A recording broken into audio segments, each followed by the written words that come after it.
이번 강의에는 앞에서 말씀드렸듯이 바로 우리가 이 괴사와 효사를 어떻게 감상하여 음미하면서 이것을 이해하고 이를 우리가 현실에 응용할 수 있는가를 말해주는 것입니다. 나의 몸에 이러한 사실을 깨닫고 응용하는 것을 바로 체득이라 말하는 것입니다. 이러한 이해와 이해를 토대로 하여 몸소 실행하는 것이라고 하는 것입니다.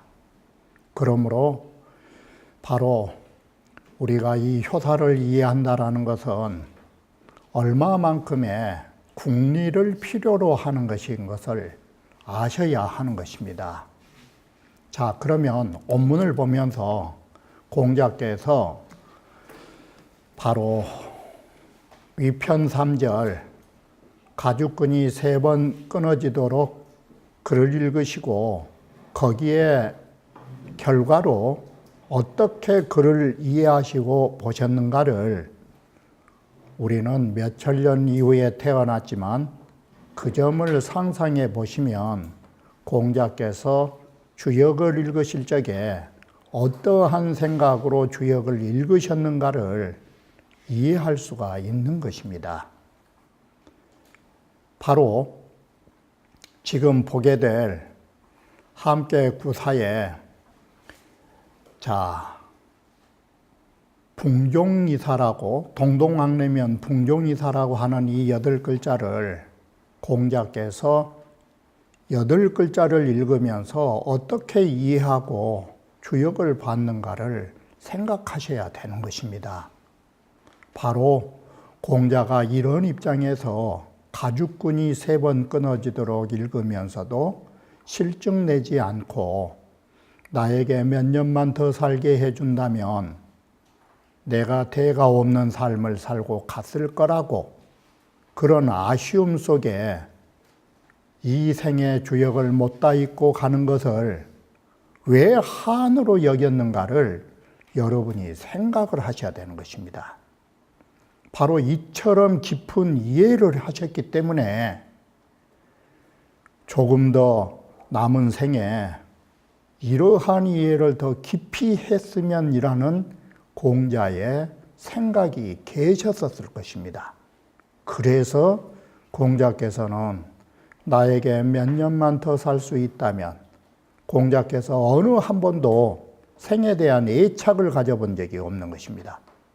그러나 생에 대한 애착을 표명한 것은 주역을 못다 하고 이 생을 마감하게 된다라는 그 아쉬움이 왜 표출됐는가를 우리는 이런 글을 보면서 다시 한번 곰곰이 생각하지 않으면 안 되는 것입니다.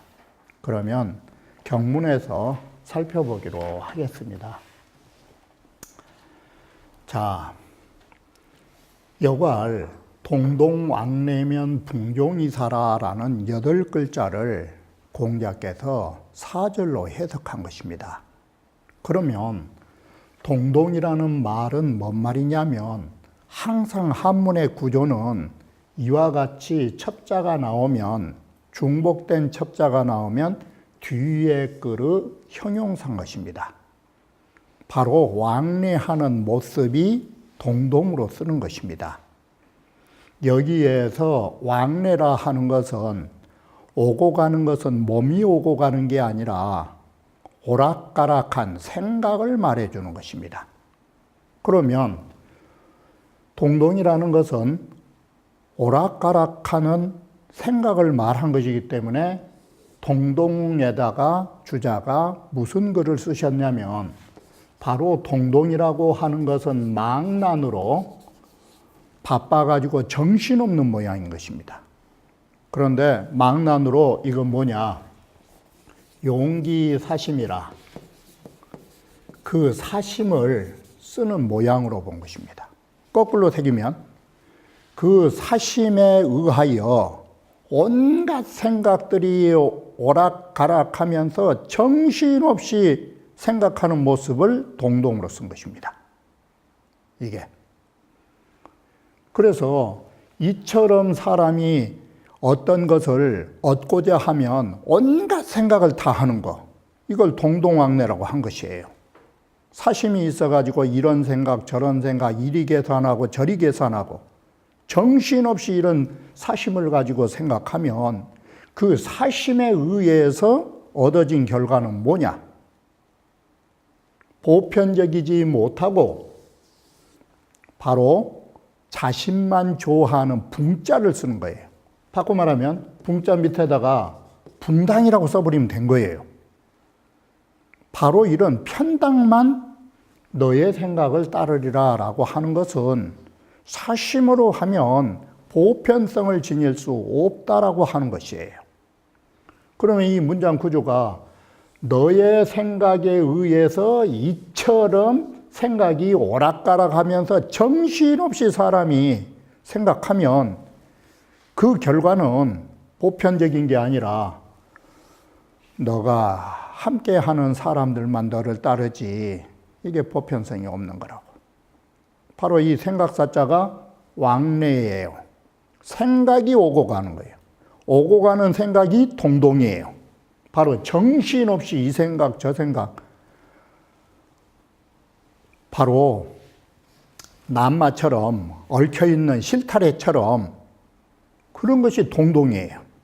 이게 온갖 잡념망상에 사로잡혀서 그리 생각을 하면 할수록 사람은 거기에 대한 얻어지는, 거기에 대해 상응하는 결과는 적다 이 소리예요. 자, 그러니까 문제는 어디가 병처냐? 이 생각이 병처예요. 이게. 그래서 공자께서 결론부터 말하면 자왈천하 하사하려리요. 이 천하지사예요. 이 천하의 모든 일에 있어서 뭘 생각하고 뭘 그렇게 생각을 했었느냐? 바로 여기에서 말한 사려가 왜 그리 사심을 써서 온갖 생각을 그리 하시느냐라는 것이에요. 그러면 여러분들이 당장 생각하실 적에 그러면 생각이 없는 것이 좋느냐? 이게 여기에서 생각을 해가지고 정신이 없는 것이 나빠서 그러면 생각이 없이 살아야 되냐? 바로 여기에 생각사자에 두 가지 의미가 있는 거예요. 바로 자, 우리가 이 생각이라고 하는 것은 무엇을 위해서 생각을 하는가를 먼저 생각하시면 돼요. 이 생각이라고 하는 것은 중용 제20장 말미를 보면 박학지하며 신사지하며 삼가이 생각하며 이 공부의 하나가 학문사예요. 세 번째 단계예요. 배워라. 배우고 모르는 건 물어라. 물고도 생각하라. 여기에 사자예요. 그럼 이것은 좋은 거예요.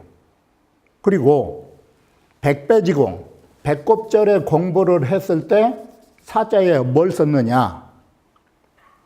유불사언정, 생각하지 않을지언정, 사진된, 만약에 생각을 해서 한다면 배꼽절 어디까지 가야 되느냐?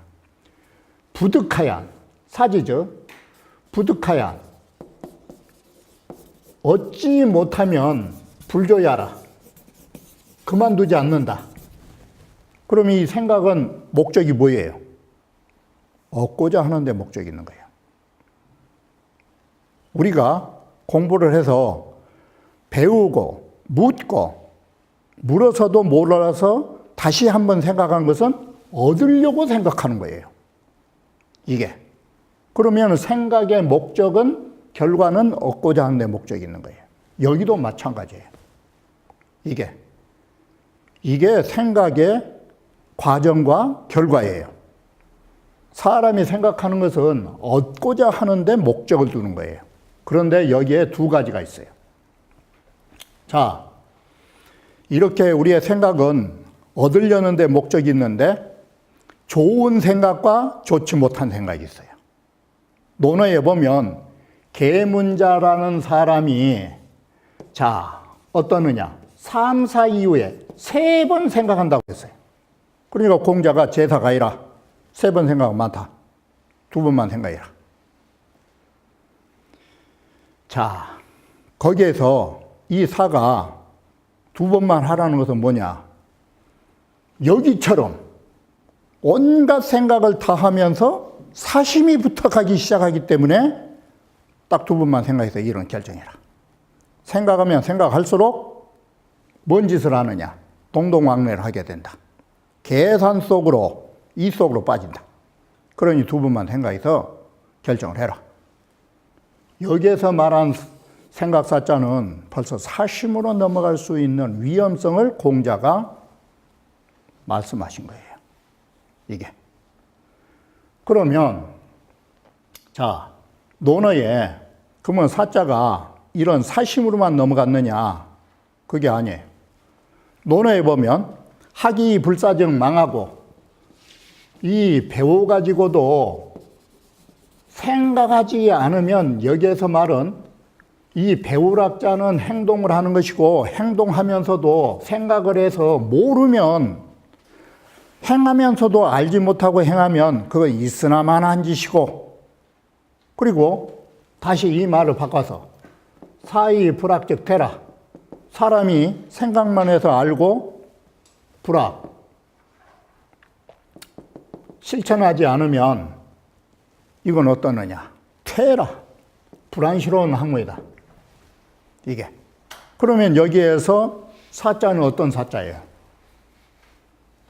여기에서 말한 사자는 1차적으로 지혜를 아는 것을 말하는 것이고 이 의미는 궁리의 개념이에요. 이치를 궁리하는 개념이에요. 바로 이런 생각은 궁리는 많이 할수록 좋은 거예요. 그러나 사심이 붙은 생각은 안 할수록 좋은 것이에요. 여기에서 말하는 사자는 바로 이런 사자예요.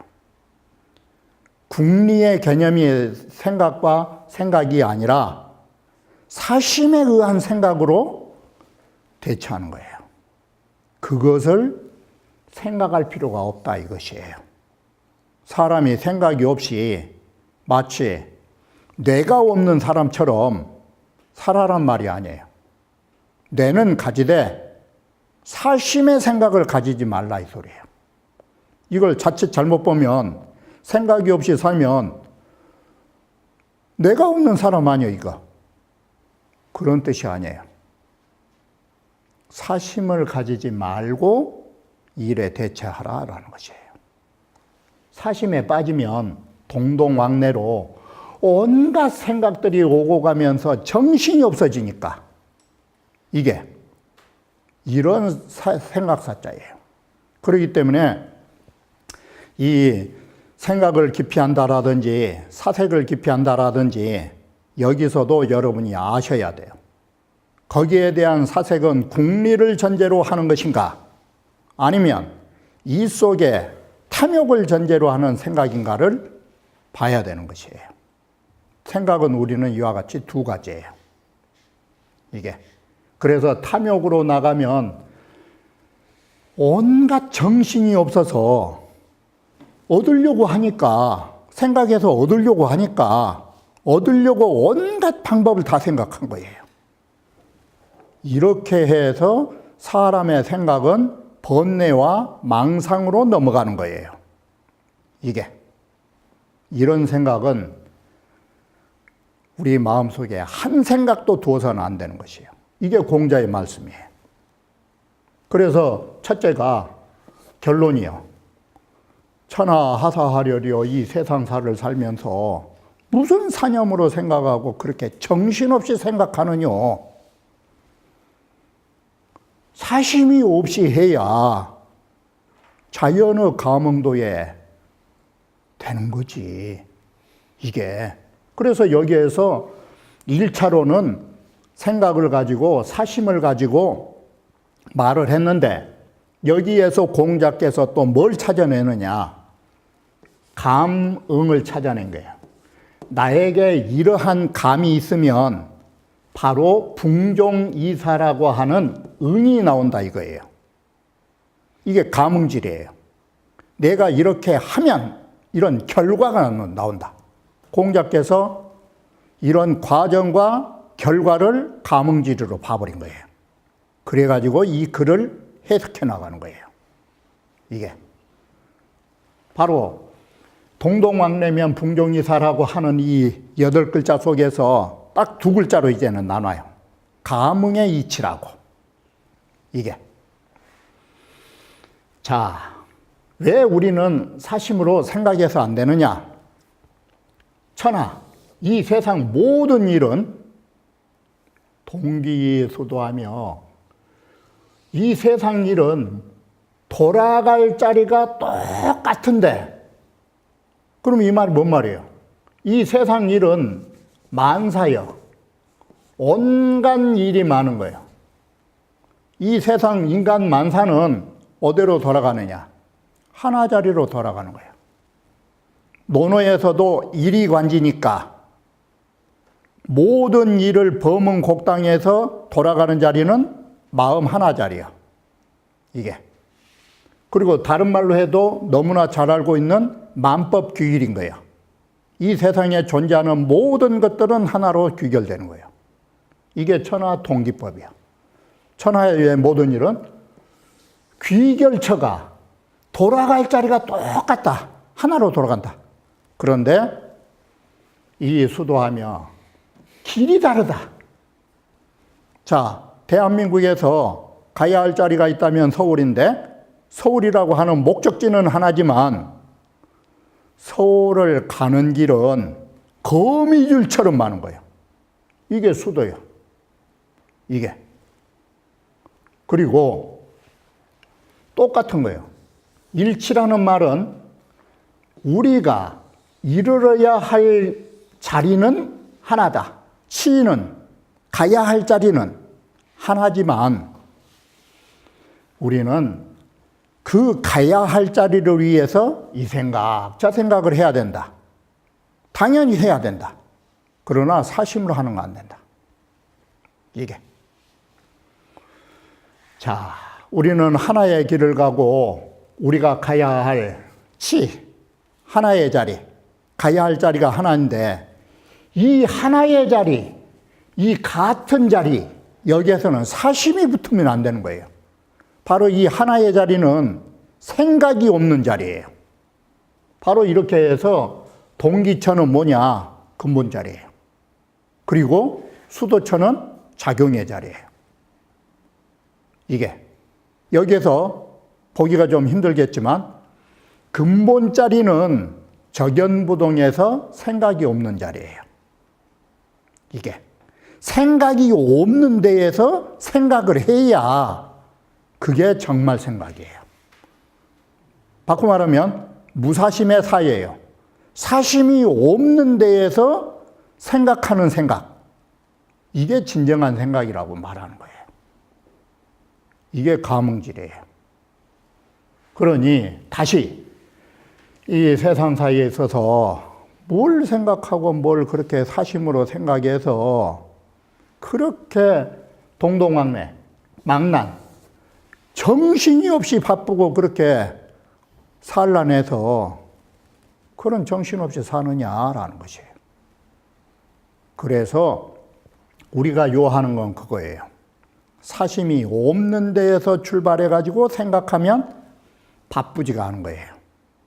이게 여러분이 아셔야 하는 게 뭐냐면 바로 하나가 된 마음 속에서 일을 하면 이 일을 처리하는데도 그 일에 마음이 흐트러지지 않고 하나가 나온 것이에요.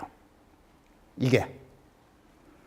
자, 이런 부분은 또 다시 여러 부분에서 종합해서 말씀드리기로 하고 우선 끝이 없으니까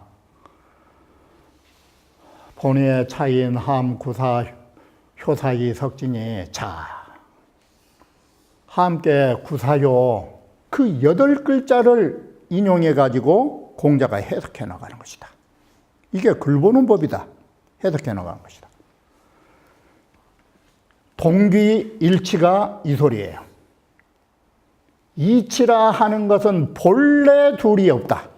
바로 이게 돌아갈 자리가 이치자리예요. 치자가 이치자리예요. 본래 둘이 없다가 한 가지 동자예요. 돌아갈 자리는 똑같은 하나다. 여기서는 한일자 그대로 써본 거예요. 바로 이르려야 할 자리가 하나다. 이 말이 리본 무의 4글자 뜻이에요. 이치는 본래 둘이 없으면 여기가 생각이 붙었어요? 여기가 생각이 있겠냐고. 이치가 본래 하나인데 벌써 생각하면 몇 가지요? 이렇게 이치는 본래 둘이 없어서 생각이 붙어 있지 않는 자리이지만 이 소리예요.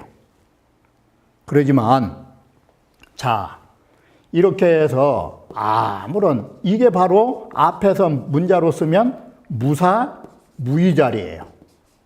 생각도 없는 자리요. 어떤 행위도 없는 자리란 말이에요. 이게 그게 하나짜리예요. 이렇게 생각도 없고 어떤 자기도 없지만 적연부동이 뭘로 넘어가요? 뒤로. 감히 수통으로 넘어간 거 아니요. 일을 만나면 거기 안 되는 일이 없이 모두 통해 가야 되겠죠. 바로 이 점이에요. 우리는 아무런 생각이 없고 하는 일이 없지만 감히 수통 자리가 수도백녀예요. 가는 길이 각기 다르고 생각하는 것이 수없이 일어나는 거예요. 생각이 말라라는 게 아니에요. 사심이 없는 자리로부터 이게 적감질이에요. 적연부동, 감이수통. 바로 이것이 적연부동은 감, 감이수통은 거기에서 나오는 이게 감응질이에요. 이것을 본체와 작용관계라고 하는 것이에요. 이게 일련선상에서 말하면 바로 불러주면 대답한다 뜻이에요. 그게 감응질이에요. 자, 여기에서도 무사와 무의가 됐기 때문에 생각이 많지만 어떤 생각이요? 동동의 반대 개념이 자연이에요. 이게 동동왕래는 원래 사심이 있어갖고 생각하다 보니까 골머리가 아픈 거예요. 이건. 그런데 사심이 없는 데에서 일처리를 하시면 바깥에 일처리하는 것도 이렇게 생각이 있지만 다 자연스럽게 돼서 망란이 없는 거예요. 내 마음이 바쁘거나 조급하거나 혼란하지 않고 산란하지 않는다라는 말인 것이에요. 이게 자연 뜻이에요. 그러니 뭘 하고 먼저 사려를 할 것이 있느냐? 왜 먼저 이렇게 사심을 써가지고 온갖 사심으로서 엄한 생각을 그렇게 했었냐고. 바로 여기에서는 생각을 말라라는 게 아니에요. 사심이 없는 자리에서 생각을 하면 우리가 조금 더 흔들리거나 바쁘지 않다 이 소리예요. 이렇게 공자가 이 8글자를 놓고 먼저 1절에서 이렇게 큰 대두처를 잡은 거예요. 생각이 없는 생각을 해라. 사심이 없는 데서 마음을 가지고 일을 해라. 자, 여기에 사자. 필사이종이면 반드시 너가 사심을 가지고 생각해서 너를 따른 사람이 있다면 거기에 대한 감흥은 뭐예요? 거기에 대한 결과는 즉 소종자적 협이라. 벌써 너를 따른 사람도 또한 좁다가 뭔 뜻인가를 가만히 봐봐요. 이건 따르는 사람이 적다예요. 이 협자 뜻이. 이 협자가 법붕자 뜻이에요. 너 좋아하는 사람만 따른다. 그러면 그 생각이 어땠어요? 내 생각이 넓은 거요, 좁은 거요? 사심을 가지면 가질수록 우리의 마음은 적어진 거예요. 너 마음이 적으니까 거기에 의한 너를 따르는 결과도 적게 나온 거예요. 이게 다른 논조가 아니에요. 이렇게 보면, 자, 이치는 본래 둘이 없이 생각이 없고 하는 일이 없으면 이건 뭔 자리예요? 큰 자리예요. 이 세상 모든 것이 나오는 우주 자리예요. 그런 큰 우주를 가지면 큰 우주가 감응하는 것이고, 그 얄팍한 생각으로 시쳇말로 밴댕이 속을 가지면 누구만 따르느냐? 줄줄이 밴댕이들만 따라온 것이에요. 바로 그 소리예요. 큰 우주를 가지면 큰 우주를 얻게 될 것이요, 우렁속같이 살면 우렁속 같은 인물들만 줄줄이 알사탕처럼 모이게 되는 거예요. 바로 이게 감흥질이에요.